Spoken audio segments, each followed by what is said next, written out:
Hello, everyone. I'm Vikas Sani, president of the Lown Institute. Welcome to the launch of this year's Lown Hospitals Index for Social Responsibility. Thanks for taking the time to join us today. The Lown Institute is an independent think tank advocating bold ideas for a just and caring system of health. We envision a healthcare system that's focused on what's best for people. That means hospitals that care for those most in need, patients living without fear of financial distress, and health professionals finding actual joy in their work.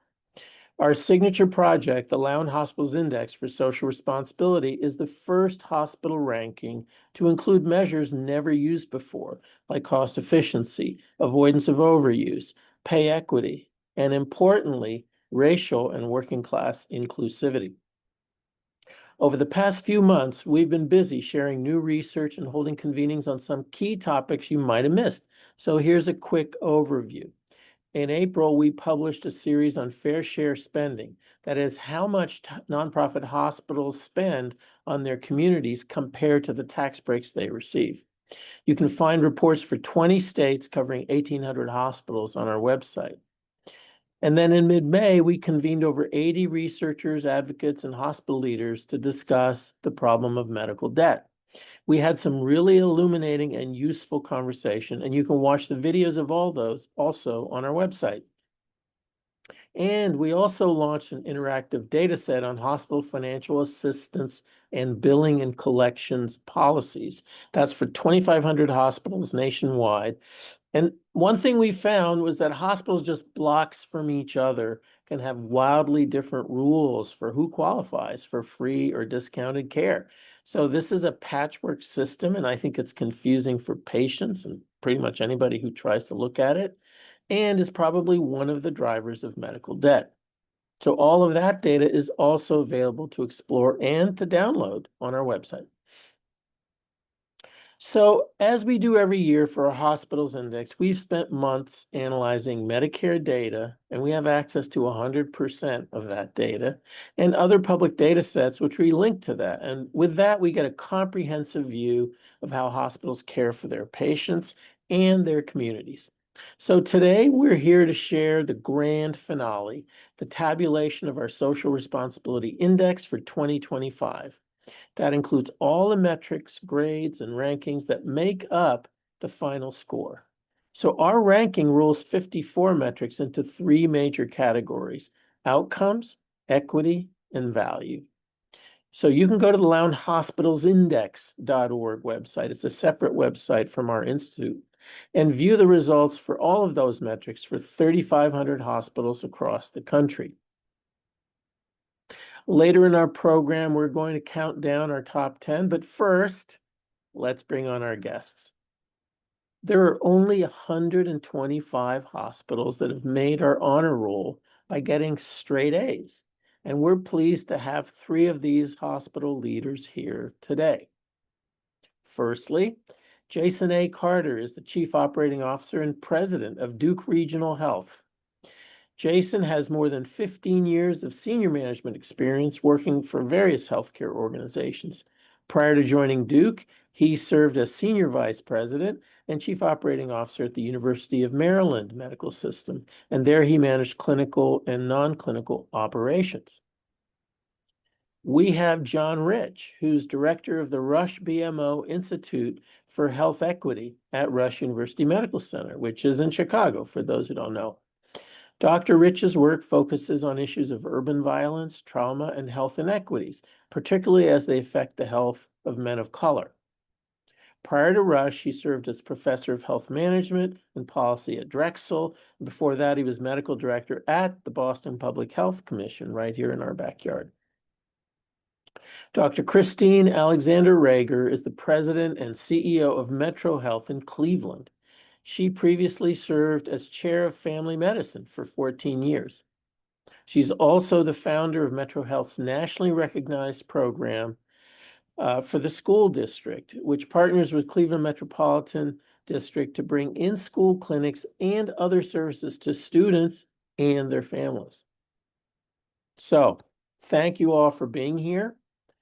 The work you're doing is so important, and we'll dive into the details soon. But first, I just wanted to take a minute and ask each of you to tell us one thing, if you can, one thing about your hospital and community that you serve. Jason, I'll start with you. Yeah, and again, thanks so much for having us. It's really a privilege to be here and discuss these outcomes and the work that we're also focused on doing. Again, I represent Duke Regional Hospital in Durham, North Carolina. We're about a 400-bed tertiary community facility serving Durham County, right in the center part of North Carolina. Great. John? Well, let me say that at Rush, we believe that everyone should have the chance to be healthy, and that's how we think about health equity. Rush University Medical Center is part of the Rush University System for Health, which is also part of a university. And so we have a College of Health Sciences, Nursing, and Medicine. We have a long-standing commitment to excellence and to equity, and we serve the West Chicago area community with substantial human capital and great assets, but also home to some of the communities with the largest death gap, the life expectancy gap. And so that's the focus. Our North Star is to improve the health and eliminate the life expectancy gap in Chicago. Terrific, thanks. I've heard a lot about the whole project with Westside United, so terrific, important work. And last but certainly not least, Chrissy. Hi there. Thank you so much for having me. Deeply honored to be on the panel with our other esteemed guests. The MetroHealth system is Greater Cleveland's public safety net hospital system.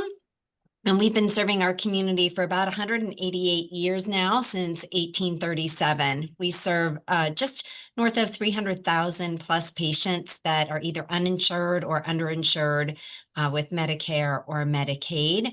And we do that through a couple hospital systems. We have 3 hospital systems, 4 EDs, and over 20 clinics in the community, in addition to what you mentioned about school health, our homeless shelter clinics, and work in the correctional facility. So we really believe in going to where the patients are, both physically, mentally, emotionally, to not wait for them to come to us, but to say, how do we get to them and engage with them to help them live their best lives, their best, healthiest lives. Terrific, thank you. Okay, for those of you who are new to the Lown Index, here's a little bit about how we rank hospitals. We believe that socially responsible hospitals are those that take extraordinarily good care of their patients and their communities. That's why we look at outcomes measures such as mortality, readmissions, and patient safety. We also look at value measures such as avoiding unnecessary care and measures of fairness, such as community benefit spending and economic and racial inclusivity. We use publicly available data such as Medicare claims, IRS tax forms, and CMS hospital cost reports to evaluate the performance on more than 50 detailed metrics. These get rolled up into our 3 major categories: outcomes, value, and equity. So it's no easy task for hospitals to perform well on all 3 of these. Only about 5% of hospitals make it to our honor roll. So the very first question I have to ask you all is this: what is it about your hospital's culture, your policies, your workforce that allows you to perform so well across all of these very different and sometimes opposing categories? Can you put your finger on some one underlying item or theme? Let's just go in the same order, Jason. Yeah, no, it's first and foremost, it's humbling to be able to support the work that our teams do every day. And I think really, and I'm sure I might hear very similar answers from my colleagues on the call.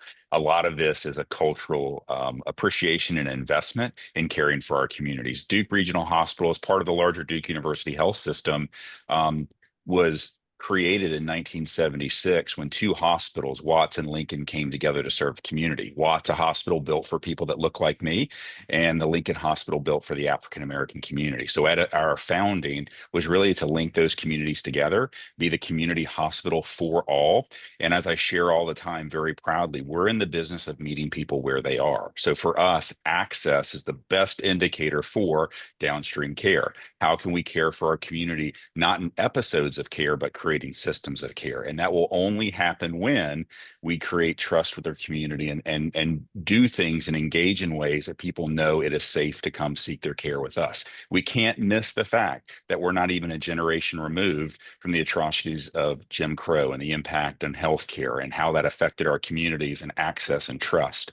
So our commitment, our North Star around that is, again, meeting our communities, investing in relationships, underpinned by an unwavering commitment to quality and care, as a microcosm of a big body of work that we do to best serve our community. Thanks. I got to say, the challenge of building trust, given the legacy of Jim Crow, probably has a lot of pointers for all of us today in healthcare, because the issue of building trust is front and center, no matter what your background. So I think that's really interesting. John, what do you think?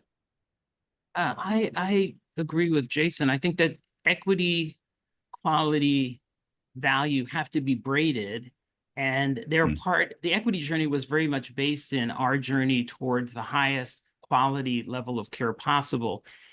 But leadership's critical here, and we have a CEO in Omar Latif who constantly talks about equity and quality and is consistent in calling out structural racism as a public health emergency and really one of the forces that we have to take on. And that cascades throughout the organization. And in fact, when I talk to students and faculty and employees, many of our people chose Rush because of the commitment to health equity. And I think it's also about talking about the mutual benefit of equity and quality together. So just one example, in one of the neighborhoods in the West Side, which has a life expectancy of 66 years at birth, that's as opposed to 88 years in the Loop, there was a huge old warehouse that was deteriorating. It was dangerous. And there was a need from the community to say, what can we do with this? At the same time, Rush, like many of our hospitals, was sending our laundry out of state to Wisconsin to be laundered.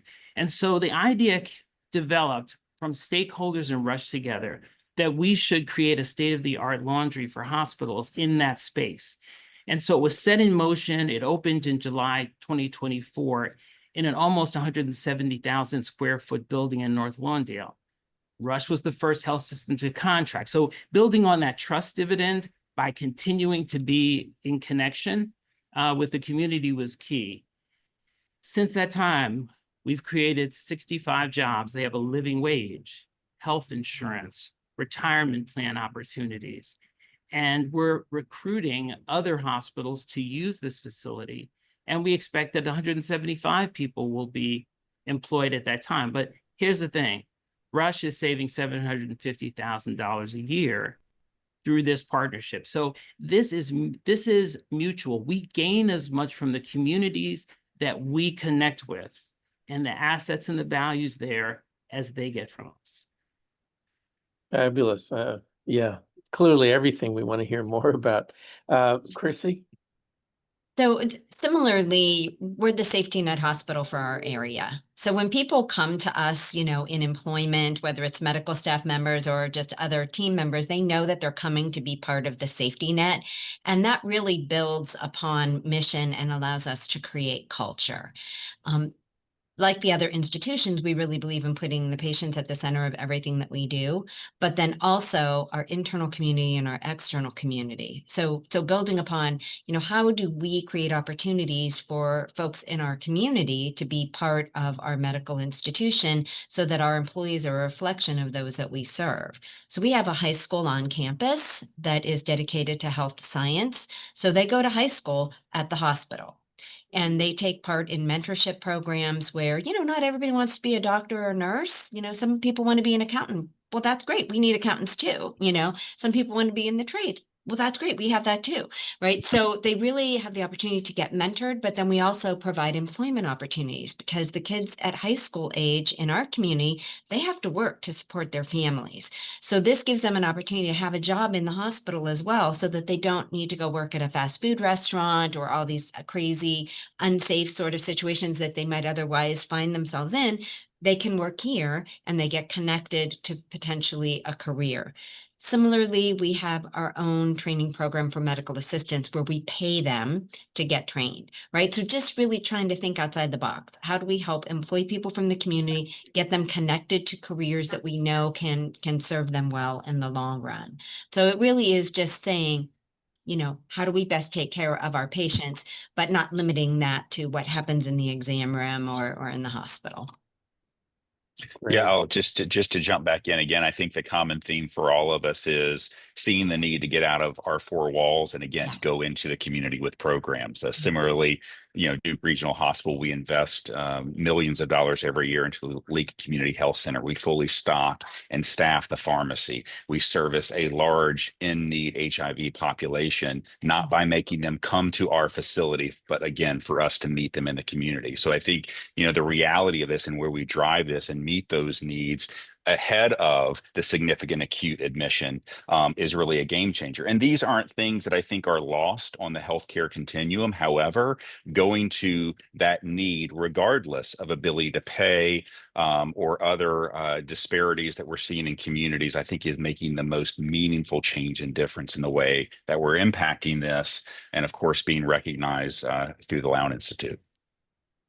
Terrific. Well, we're really short on time, but I can't help but just ask one question. You kind of have already started answering it, but this is a recurring theme amongst everybody who wants to improve American healthcare, which is how do you take best practices, or put it a different way, how do you take positive outliers, which is another way of describing the winners of the Lown Index, and transfer that? Is it transferable? So the question for each of you, and maybe you could do really quick if you can, are these things that any other hospital could recreate if they put their mind to it? Or are they coming from something unique in your own hospital's particular history or structure or culture? Because I know each of you have been at several institutions, so you have a bit of a perspective on that. John, what do you think? Well, we feel like this is in our DNA in a sense, but we also recognize that intention on the part of an organization can be activated in a variety of different ways. So one of the framing structures for us is anchor mission. So every hospital is an anchor in the community. And so we can hire from communities, we can invest in communities, and we can procure goods and services from communities. And we hire about 20% of our new hires come from our West Side neighborhoods. That's about double, I think, the national average. So part of it is having a structure. The anchor mission is one of those. Second, we recognize we cannot do this alone. So anytime we can lock arms with other systems, as we have done with Westside United, coming together and saying, we might be funding different initiatives out in the community individually, but what if we were to lock arms? And what if we were to create an organization like Westside United that could be that honest broker and the conduit for millions of dollars of community development funds, career pathway funds, millions of dollars to support local businesses and support businesses, will have this kind of force multiplier effect. So yes, it can be replicated, but the replication will depend, I think, highly on partnerships and working together. Great, thanks. One for you, Chrissy, before we move on. You've just stepped in. I can't recall when you stepped into your role as CEO, but everybody in healthcare, I think, understands that it's not so easy to be both socially responsible and financially stable. It's getting harder and harder to balance these things. Mm-hmm. So I wonder if you have any concrete examples of how you're trying to do that, or what the challenges are. Mm-hmm. And maybe, anything in your way that maybe Mm-hmm. some policy changes would help. Mm-hmm. So thank you for the question. I stepped into the role formally in October after having served briefly as the acting CEO prior to that. So it feels simultaneously, like it's been about 5 minutes and 5 years, but I've been with the system for 28 years. I came as a junior faculty in 1997 and really worked largely clinically and then moved into a variety of different leadership roles over time. And I think for me, that has given me the advantage of really knowing the institution kind of from the ground up, feeling like I kind of grew up here, which has been tremendous. I also am a family doc, so I've learned how to live on a tight budget. Primary care isn't known as, the margin maker for the institution. So I try to say all of the time, I was from, one of the poorest departments in a safety net hospital. So I can get 13 cents out of any dime because we can stretch it. And we do it, just as John said, through the partnerships, right? We can't do it alone. We don't have all of the resources in the world, all of the money in the world. So how do we make the budget work? Well, we look at things like, all right, where are there redundancies? Is this the best way to do it? Who has a better idea? Who's doing it really well that we can just pattern it after that? And how do we partner with other community agencies to really integrate functions instead of duplicating functions? As you say, money is tight right now, and there are a lot of, uncertainties happening at the federal and state level for all of us, especially those of us who have a high, percentage of our patients that are served by Medicaid and Medicare. So we really are looking at how do we make sure that we as a system are operating as efficiently as possible. And the important thing I think there for me is listen to the front lines. The front lines always have the answers. We just have to get to them and say, okay, what can we do? What can we do better? What are we doing that we should eliminate that isn't serving patients well? Right? Just because we've always done it, does it mean that that's the best way to do it? Again, or do we partner with someone else? So it really is just that continuous loop, that continuous process improvement that we are doing, and I'm really pushing to leverage even more so that we can continue to do the things that are important, but eliminate those things that maybe aren't serving our patients very well, so that we have resources to put towards something that they really do need that we aren't providing today. Fabulous. All right, well, we're about to get to the top 10 hospitals for this year, but first, here's some of our key takeaways from the index. Out of more than 2,700 acute care hospitals, 125 achieved A's on all 3 major categories, putting them on the Lown Index Honor Roll. So for many of these hospitals, it's their second or third time on the honor roll, and that shows sustained success. Now, if you look at the 20 hospitals on the U.S. News Honor Roll, which are some of the most well-known hospitals in the country, our rankings, they almost all perform really well on outcomes and value, but only 3 received an A grade on equity. So here's the 10 of the largest hospitals on that list, for example. So equity metrics, in our view, add a critical dimension when it comes to hospital rankings, which is why we think it's so important to include them. A prominent hospital leader recently has said, in what to me seemed a veiled criticism of our rankings, that you can't have equity without highest quality. And I want to emphasize, we completely agree. However, I think if he was implying that their good outcomes ranking on US News is somehow in and of itself a point for equity, that's where I think we disagree. We think the opposite is true.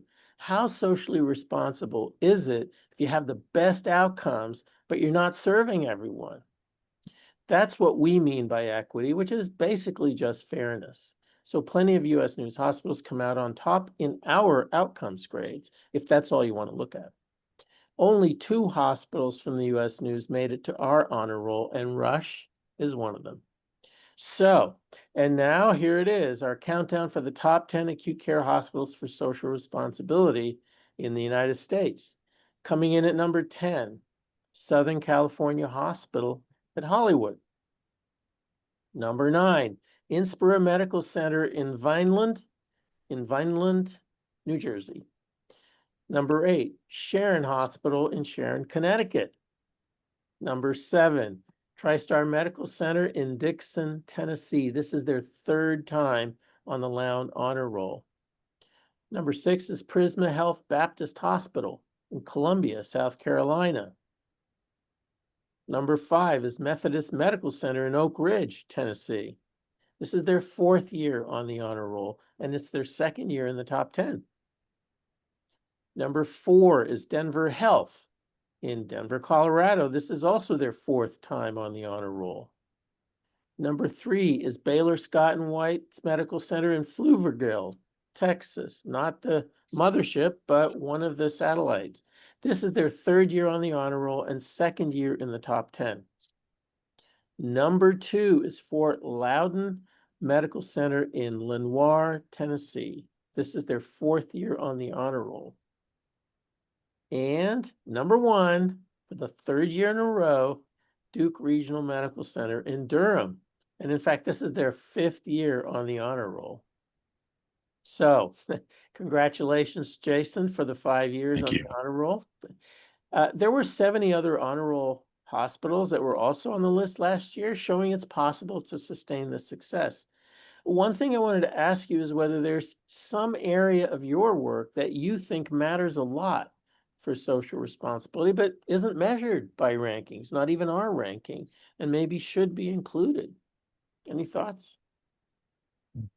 I think one big thing and the common thing in all of this, and I'll just piggyback on something Christine mentioned, at the end of the day, the people delivering the work every day that are closest to it make the biggest impact on this. So for me, as I walk our halls and encourage our teams, for me, there's 3 important questions. What are we working on? Why is it important? And then lastly, how does your job affect it? And are we creating a culture where everyone is fully empowered, whether a neurosurgeon or an EVS technician, to meet people where they are, treat the whole person in whatever capacity they carry forward? So if we think about employee engagement, we could probably manifest that with turnover or other measures of engagement. But at the core of this, and my thanks around this is related to, again, an amazing team that's bought in, understands not just our culture, but our mission to provide hope, health, and healing in Durham County and beyond.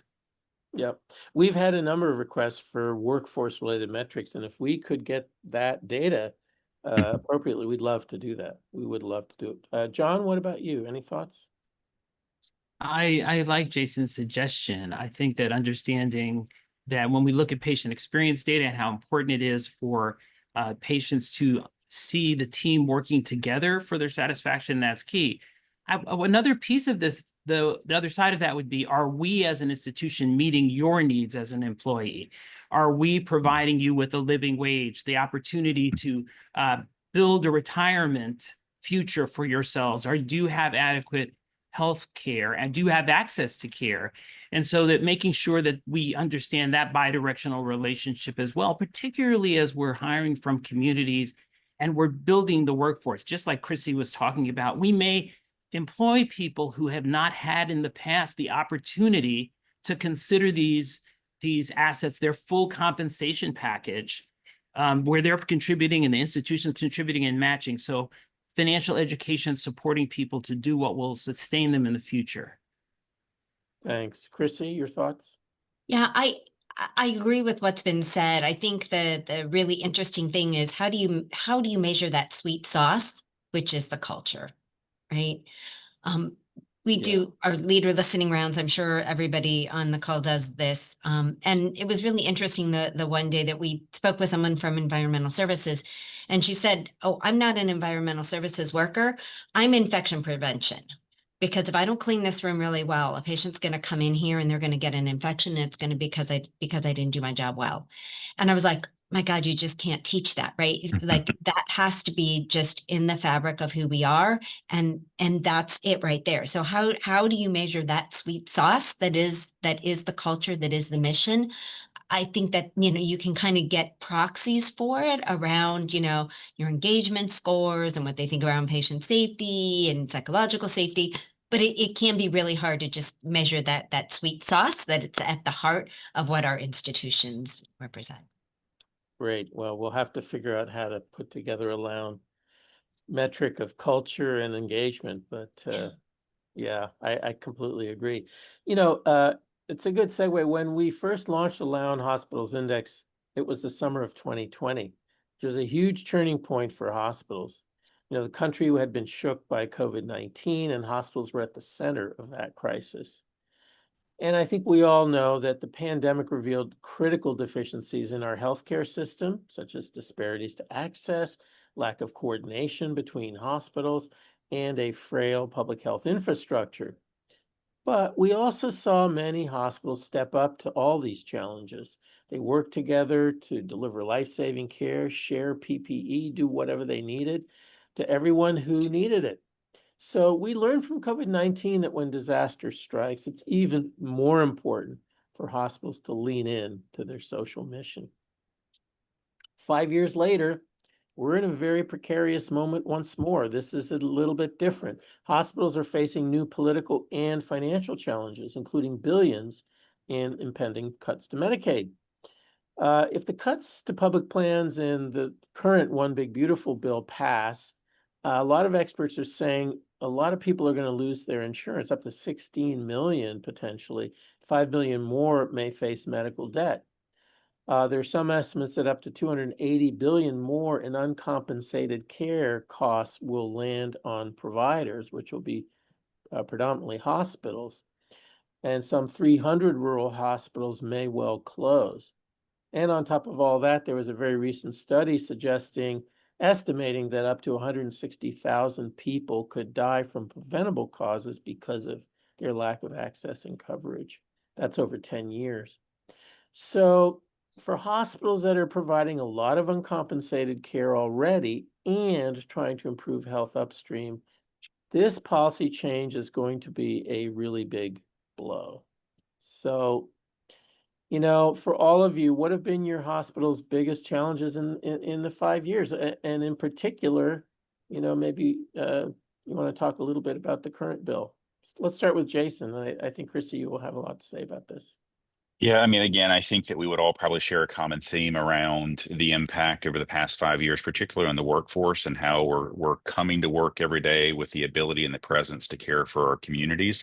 I think we saw the shocking rates of burnout and people departing the profession, and I personally believe it's largely derived around not seeing the light at the end of the tunnel. When do we get burned out? When I come in every day, head down, and I don't feel like I'm making a difference. So as we're turning the corner from COVID and some of the other challenges, again, I think our ability to engage our teams makes a significant difference. Now, saying that, we are challenged. I wish that I had the right and magic answer that we could all just flock to and figure all of this out. But the reality is, I think that we do need to focus a little bit more on the things that we've already discussed. How do we, again, get out of our own four walls and meet the community where they are? The reality of an increasing number of folks without coverage and care, we feel that burden. We're already investing in this past fiscal year alone over $175 million across Duke University Health within the state of North Carolina.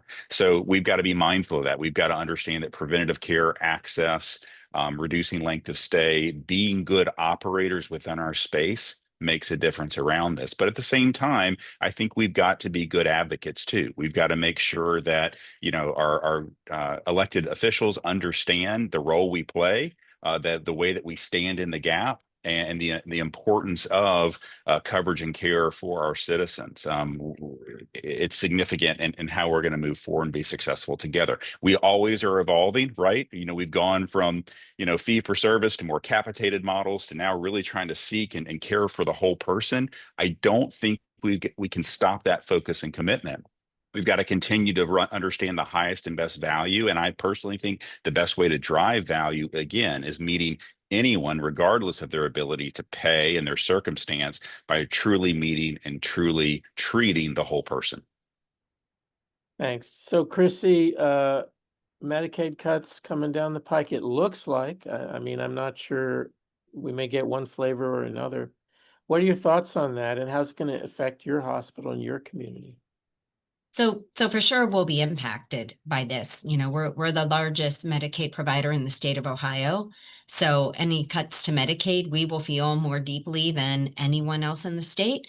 And so we really track this very closely. So when you think about advocacy, I feel like I've spent quite a bit of time in DC and in Columbus, Ohio, which is our capital, just really trying to advocate and to explain that we are a critical part of the ecosystem that is healthcare.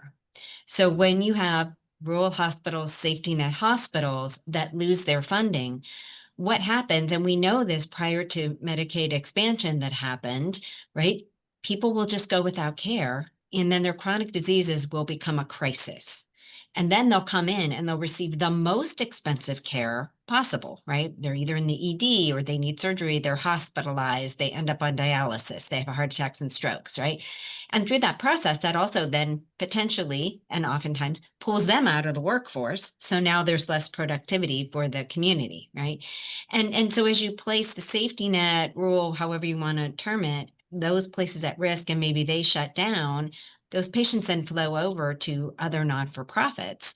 And then you put them at risk, right? Because now all of a sudden you have less access points and still just as many people, but now they're showing up even sicker. And then you put the not-for-profits at risk. And then you go to the other ones that are potentially for-profit or non-for-profits that have a high degree of commercialized insurance. So then the costs go up for everybody because somehow the care has to get paid for. Right.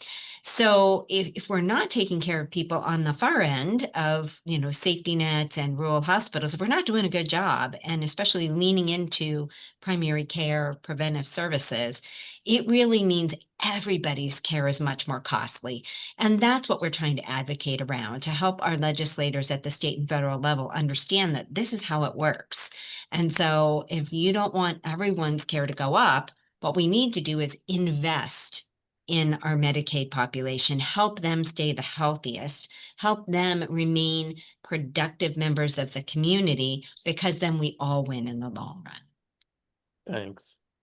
So, John, the Trump administration has been waging war on DEI, and, whatever you think of DEI as a sort of administrative or sort of bureaucratic initiative, it hasn't changed the underlying facts on the ground.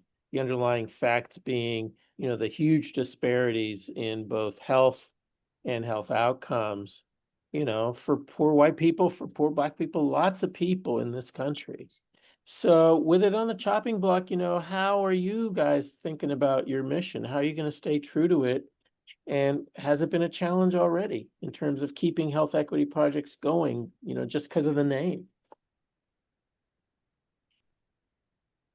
Well, we trace our work in diversity back to the Civil Rights Act of 1964. So prior to that time, it was legal to discriminate against people on the basis of race, gender, religion, national origin. And so our work since that time has been to make sure that we are providing the care that people need and making sure that everyone is included. So this demonization of what is a very powerful and necessary component. Our institutions are by their nature diverse. How do we make sure that we are extracting all of that incredible talent and goodness out of all of our employees? That is really what it's about. And so to many of these executive orders, if you look carefully, they say illegal DEI. It's pairing two concepts that are not actually, that don't really make sense. Certainly, we know that there is a prohibition on identifying race as a factor. So we understand that. And all of us on this call have been doing what should have been done, which is making sure that we're looking at a person's whole journey when they come on to be a part of us. So I think we can't get confused about what we have been doing. We're going to continue to make sure that we create the conditions so that people have the chance to be healthy and that we have organizations that function effectively for everyone. Now, pair these things, though, if you talked about cuts to Medicaid, and I think Chrissy and Jason have covered, all of the possibilities here. Long-term care also, if you think about many of us who have aging parents, we have people in communities who are taking advantage of opportunities with Medicaid, they'll be pulled out of the workforce as we see losses. So we are seeing communities that themselves are going to take the double blow. And one of the things that COVID left us with as well is a tremendous mental health need in communities. As you remember, isolation, violence swelled in many communities. And so there's a greater need than ever before for mental health and behavioral services that are delivered by community health workers who are going into the community with healing, trauma-informed therapies. That the loss of those kinds of resources could be devastating. And we have, I think, a duty to resist and stand against these kinds of cuts.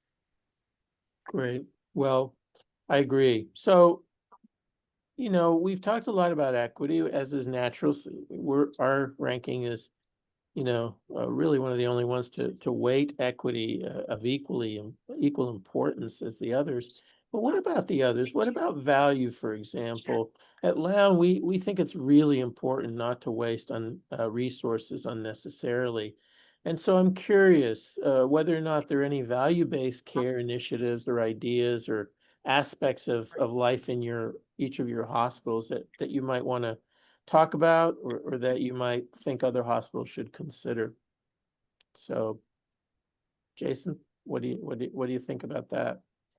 Yeah, I mean, I think at the core of it all, I mean, we talk about the realities of equity and serving our communities, but to be able to do that in the best way, we've got to be keen operators, right? So we think about driving value, being efficient in what we do, understanding that quality, safety, positive outcomes happen when we have a system of care, a system of management, a system of quality, and an alignment of the culture around it. So we've been doing a lot of work within our hospital, within our spaces for around our coordination and transfers of care, you know, starting all the way in our emergency department and putting systems in place where we've seen a reduction of left without being seen from a high point in the double digits, 13, 14% down to a sustained less than 4% on a regular basis. So, you know, how can we think about how people are coming to us?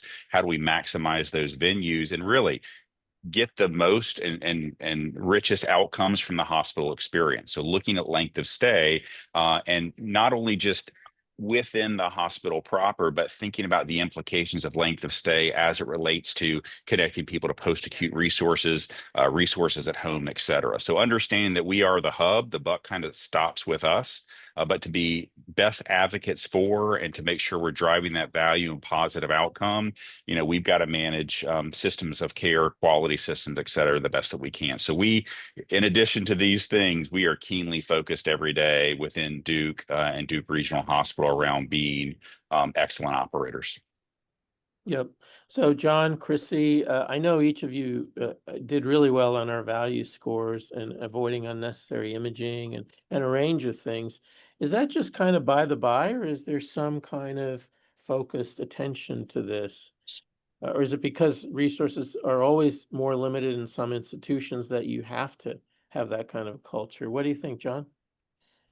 Well, I think that you do. I think there's been a history here of paying close attention to making sure that we are using resources in the most responsible way. I think there's also been a culture here of identifying populations for whom the traditional ways of managing are not working. And so we're looking closely, for example, at our patients with uncontrolled hypertension, where they're being seen. How do we implement innovative approaches to managing their care and supporting them with remote patient monitoring? We've partnered with a technology company to develop an interactive gamified app where people can engage with that technology so that we can also support them in their adherence to medication, and then using pharmacists in their unique role to adjust medications in a very timely fashion. So some of this gets to how do we make sure that populations within our patients who also can have a high risk of complications or high use are attended to and their needs are met. Chrissy, what about value? Agreed. Many of the same things apply to our system. I think what I would add to it are some of the technologies that we use also when a physician or APP orders a test, that radiology does the bounce back of, it doesn't appear that they meet the criteria. Have you thought about X, Y, or Z? So that we really help to say, okay, here are the resources that we need to have available broadly, but are the most costly. How do we apply the resources in the best way? And then we have systems in place that say, okay, everybody with high blood pressure needs to be sure we have this, this, and this, right? And how do you think outside the box, right? So if they appear in our express care center and they're due for a fit test and haven't done it, do we just give them the fit test while they're there in the express care center, right? So that we're max packing every interaction with the patient and not just saying, well, we're going to wait for them to show up at this particular office to get that done. It really is trying to put the patient at the center of it, and how do we best meet all of their needs when they come into contact with us.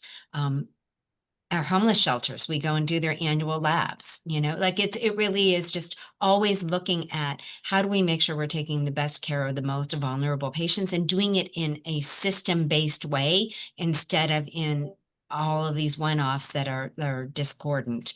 But how do we pull it together in one total package? And I think that's what allows us to be successful with our value-based care. Great.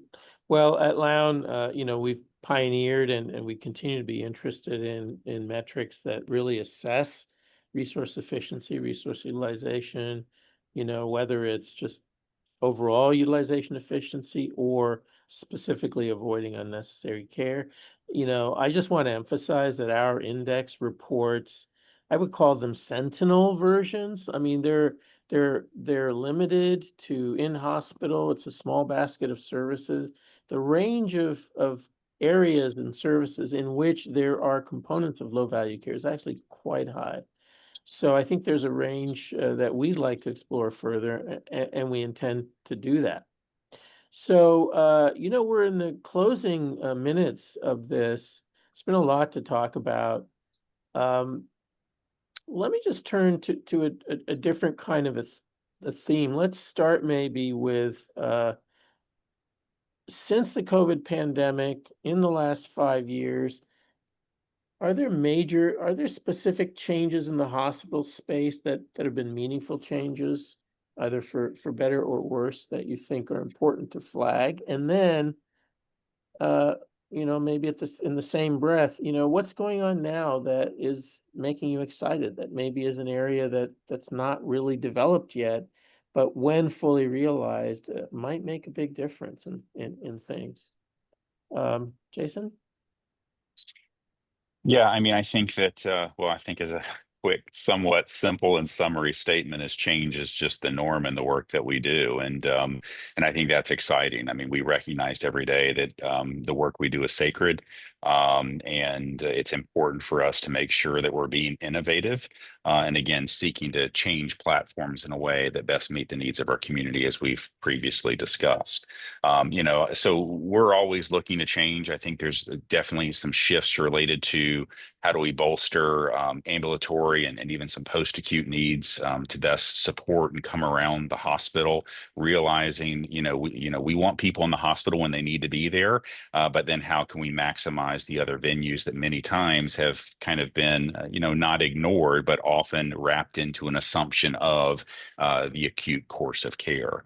So really for us, as we kind of look to start a new fiscal year on July 1, and as we're doing a lot of planning for the future, we're getting really excited about how can we continue to bolster that continuum, not just within our hospital, but within the health system. We have a goal to try to support and touch 95% of North Carolina's population through Duke. So we do this within our acute settings and our growing acute footprint, but as well as a broad ambulatory network. And to me, that's exciting. And we regularly tell our teams that we are all caregivers. Regardless of what we do, we have the ability to meet people and serve them well. So I think this will manifest in construction and bricks and mortar. We're seeing a huge investment at Duke around AI and those resources that we're getting much more comfortable with, and not just thinking we might want to be a part of, but really needing to understand and incorporate within our environment. And again, that's exciting stuff. I love this work we do. And a big part of that is because, at a certain degree, we have no idea what it might look like 5 and 10 years from now. But we're going to continue to challenge ourselves. We're going to continue to be very inquisitive and self-effacing. And as I share regularly, the best leaders are willing to be the dumbest people in the room. So are we asking good questions involving the people that do the work every day and the answers? So it's an exciting time. It's really a privilege to sit in this chair to help guide it forward. Great. Well, we're going to wind up soon. So if anybody in the audience has a question, now's the time. And let's go on. John, what's most exciting right now? What's on the horizon that a few years from now we'll all be amazed by? I'm glad you asked. The truth is, we know that the drivers of health are the social conditions. And so we are now we have embarked on something called the Sankofa Wellness Village, which is a $50 million investment in that area of the West Side called West Garfield Park. And it will open in 2026, and it will have a federally qualified health center, a credit union, a YMCA, Rush's services there, a supermarket, an arts center, an entrepreneurship center. And this is really all community driven. We're partners here. And the goal is to provide places of care, but also to address the social drivers of health. We know that unemployment is a driver of low life expectancy. We know that poverty, certainly, and lack of access to healthy foods is driving low birth weight. So it's exciting for us to also think about how do we make sure that people are getting the right care at the right time, in the right place, from the right providers, with the assets around that will help them to thrive. We believe that this won a $10 million capital prize from the Pritzker Traubert Foundation. I think that foundations will be strong partners to us to bring a bright light in here.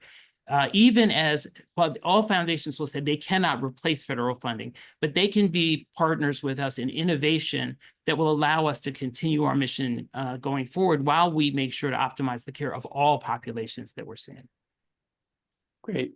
Well, I don't think we have any additional audience questions. So Chrissy, you get the last word. What's exciting you right now? What are we gonna see in a few years that we'll all be delighted to look at?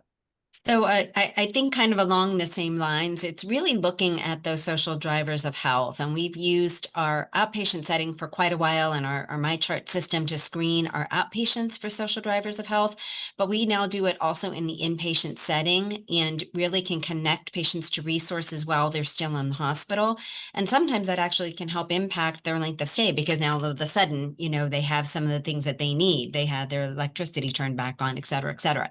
And a lot of that work is partnering with others in the community. We can't solve all problems, but we can connect to resources. And one of the things that we did was build a housing unit on our campus, especially for low income folks. And we're looking at the same thing for those who are senior citizens, to make sure they have safe, stable housing, but then also use that as a community resource center. So now it's the safe space for, folks in the neighborhood that want to gather for a meeting, or those, we do computer training there. We do financial literacy training there. We bring in a lot of community resources to that space. So not only did we create some of the housing that they needed, we created some of the other things that they needed to really address the social drivers of health. So I think that's exciting. We're also going to be opening up a 300,000 square foot outpatient center on campus. This was part of the plan pre-COVID that was going to be partly administrative building and partly clinical. And then as COVID pushed even more out into the outpatient space, we realized that building needed to be all clinical. So again, it was looking at what's the community need of us and how do we pivot in order to best meet those needs. So very excited for some of the things that will happen in that space that would have previous to COVID been done in the inpatient setting. So Great. more yet to come. Great. Well, I think we're going to wrap it up. Let me just say thank you to all of you, and congratulations, actually, for all the work you've done, what you've been up to, and what you're planning. I think in the coming year, the index that we've just published, there's a lot of stuff to dive into there, and we hope to do some more, and hopefully we'll share other things with you in the next 12 months. Thank you all for joining us, and a special thank you to our panelists, John Rich, Director of the Rush BMO Institute for Health Equity at Rush University Medical Center, Jason A. Carter, Chief Operating Officer and President at Duke Regional Hospital, Dr. Chrissy Alexander Rager, President and CEO of MetroHealth in Cleveland. So to stay up to date on all of our events and reports and analyses, subscribe to our newsletter. You can see everything if you go to lowninstitute.org. Thanks so much for joining us.